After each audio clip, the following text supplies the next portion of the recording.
Longtemps oubliée, méconnue, la Roumanie ouvre grande aujourd'hui ses frontières.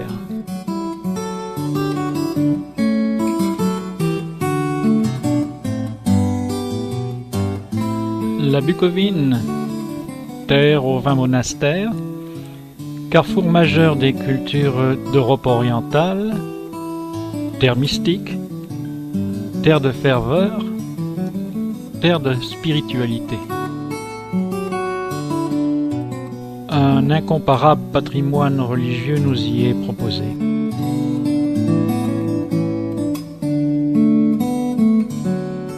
La Bucovine fut occupée par les Russes en 1769, puis annexée par l'Autriche en 1775, cédée à la Roumanie en 1919, puis à la Bessarabie en 1940.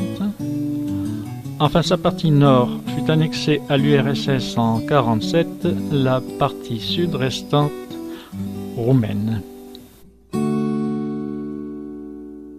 Dans cette région tout particulièrement, la population peut à nouveau exprimer librement ses convictions religieuses.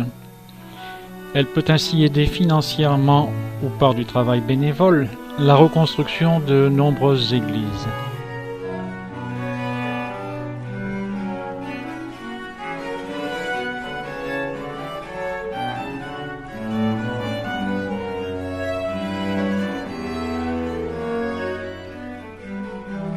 Les fêtes de l'Assomption illustrent l'importance de l'engagement religieux de cette population.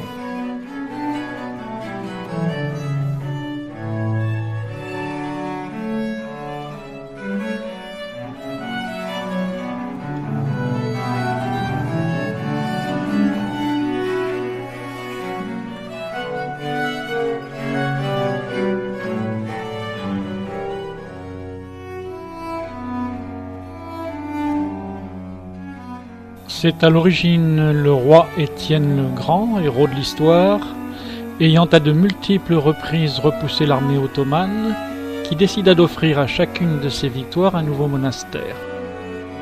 Quand on décida au XVe siècle de peindre ces églises, il fallut au préalable préparer la pierre, la recouvrir d'un enduit pour recevoir la peinture. C'est la chaux qu'on utilise alors avec précaution. La transformation se fait près du chantier, dans une fosse où la préparation cuit au feu de bois. Depuis près de 5 siècles, les fresques extérieures des monastères affrontent le vent et la pluie comme protégés par les dieux. Chaque personnage semble nous fixer, nous interpeller.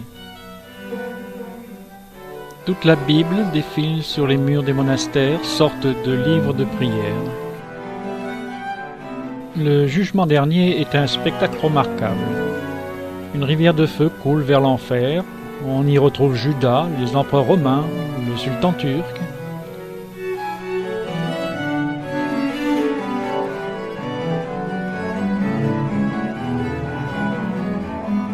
Sur ces murs, Moïse, le roi David, côtoie les rois bâtisseurs.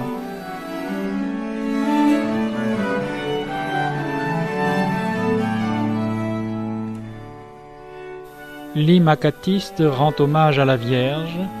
Comme dans une bande dessinée, on la voit dans sa vie de tous les jours.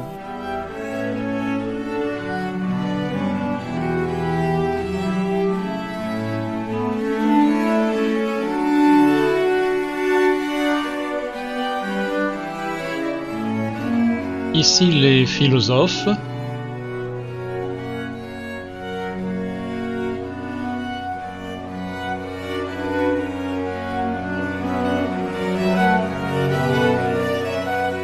Là, le siège de Constantinople.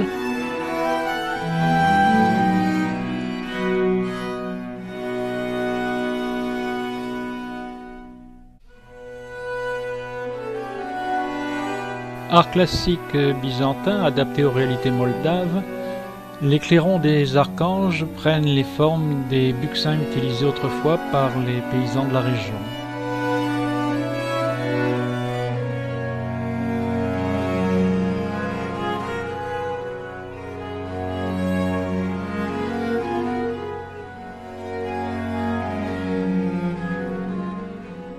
Partout, un pope vous ouvrira les portes de son église et vous la fera visiter, parfois avec son fils et sa femme qui l'attend dehors.